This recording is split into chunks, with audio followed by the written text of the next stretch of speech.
Hello, everyone. Good morning. John Hurst here, activist, writer, singer.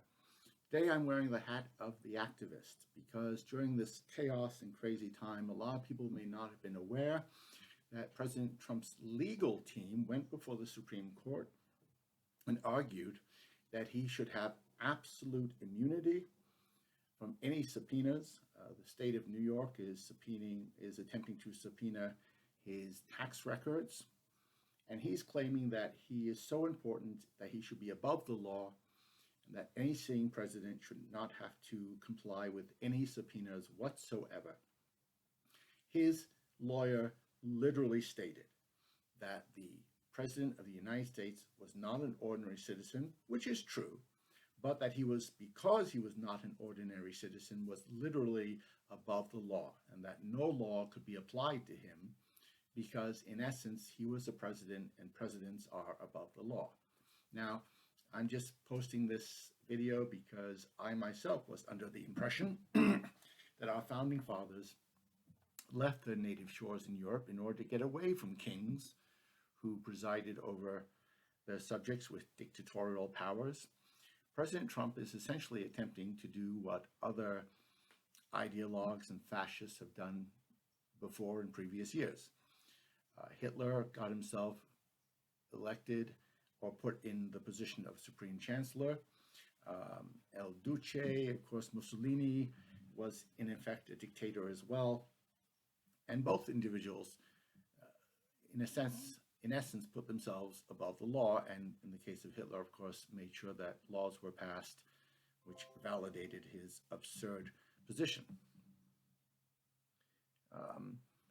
So I felt a civic duty to raise the alarm over this. I realized that it's not necessarily a flattering commentary, but I did tell you and everyone on my YouTube channel that I would be alternating between vocal performances and the occasional political commentary. Again, this is another reason why people need to turn out and vote. If not by absentee ballot, then by whatever other method they can safely do. All right, that's my little prod of political activism for the day. I thank you for taking a moment to listen to this. And again, this is a president who wants to be king. So really his presidency should be called the presidency that sought to create a monarchy. That's really what it should be thought of or described as, because President Trump doesn't think that laws apply to him. And can you imagine, just as a closing thought, what Republicans would be saying if President Obama made the spurious argument that he was above the law and that any law involving subpoenas or attempts by Congress to procure documents did not apply to him because he was the president and didn't have to comply with our nation's law?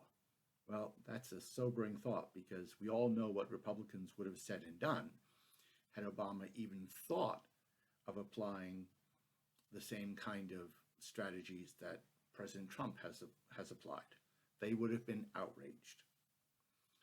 America is supposed to be a democracy. And in a democracy, last time I checked, even presidents are supposed to follow the law and be held accountable by the law and be subject to the law. Well, President Trump clearly does not believe this to be the case. And clearly his lawyers believe that he should not be subject to our nation's laws. And President Trump has instructed his lawyers to pursue that line of argument.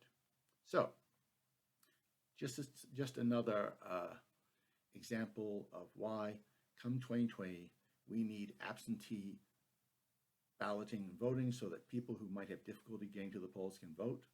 But one way or another, let's make sure we send this would-be dictator king back under the rock from which he emerged, and let's restore our democracy in 2020.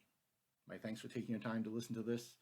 And my next posting will be on the 22nd, when I will be reading some of my poetry that I wrote many years ago. And I look forward to joining you on my YouTube channel for that much more festive and enervating, or rather uplifting, not everything, but uplifting evening. An uplifting evening of poetry on the 22nd. But today, my political commentary was to raise the alarm about a president who is literally arguing before the Supreme Court that our country's laws should not apply to him. Now, if that doesn't alarm you, well, nothing will. So let's get out there. If not vote in person, let's find a way to defeat this corrupt president in 2020. Have a blessed day, stay safe, and be kind to each other.